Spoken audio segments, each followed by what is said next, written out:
All right.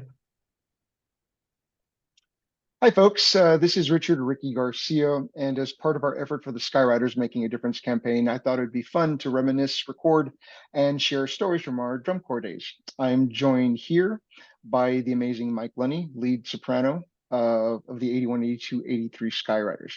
And Mike is going to tell us about a very interesting experience about being left behind by the buses in Sheridan, Wyoming in 1983. Take it away, Mike.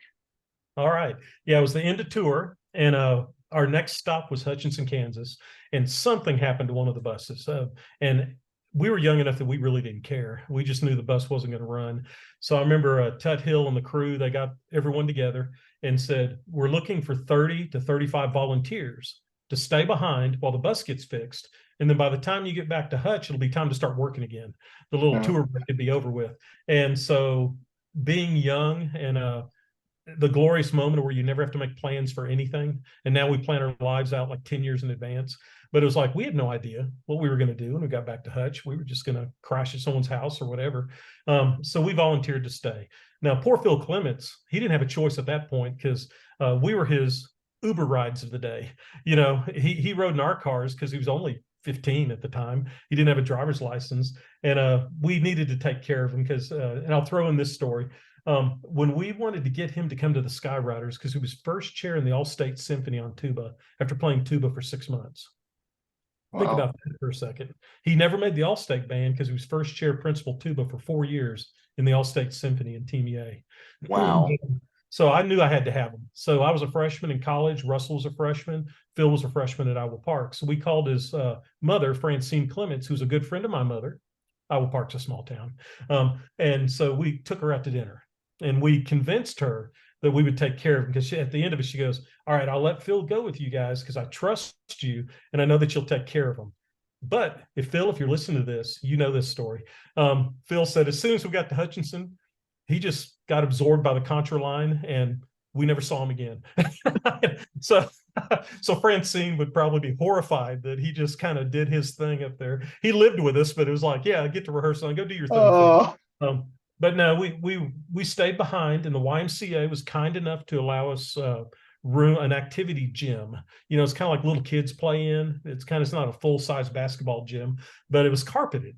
So we put our sleeping bags down and we kind of hung out, and the town was really cool. For you refugees out there, you need to donate because these are great stories.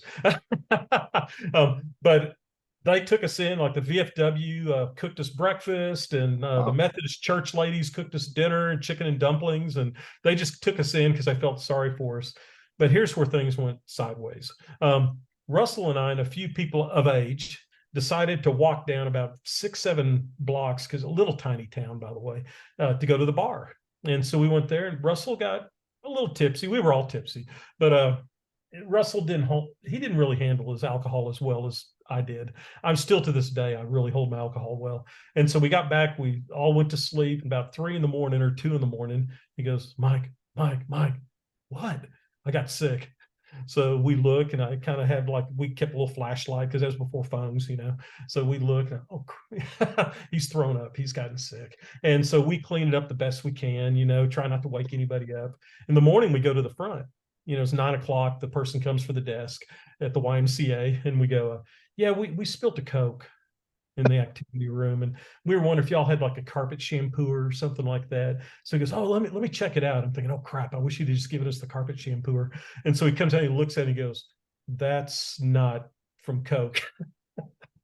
So we told him that we fessed up, and he goes, all right, here's the shampooer, clean it up. And so, with permission of the other refugees, is what we called ourselves, we moved all the sleeping bags and stuff out of the way, and we shampooed the whole carpet. Now, we just said we were embarrassed. So we didn't want anyone to know Russell had gotten sick at the time. And so we just told him we wanted to give back. We were good citizens. We're going to give back to the wonderful city of Sheridan, Wyoming, and their YMCA. We're going to shampoo the whole carpet. So everyone's, yeah, sure, go ahead. So we did it. So you refugees out there, now you know the real reason why Mike Lenny and Russell Shaver worked for 5 hours shampooing the carpet and allowing it to dry, and then moved all the stuff back onto it at the end of the day before we all had to bed down. So that's my Sheridan, Wyoming story. And then we got on the bus, drove back, and the next morning started rehearsals for second tour. You know, you're creating an impression of people from Iowa Park, Texas. You should know that. We're kind of redneck. Um, and thanks for that great story. And I do want to end this story by saying, Russell Shaver, may he rest in peace.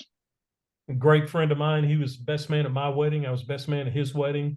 We were in seventh grade band, eighth grade band, high school, Sky Riders for 2 years, college band. So yeah, he and a special person in my life, no doubt. And yeah, Great he guy, passed super away. talented, super Yeah, talented. yeah, passed away way too young. Absolutely. Thanks again, Mike. You bet. Thank you.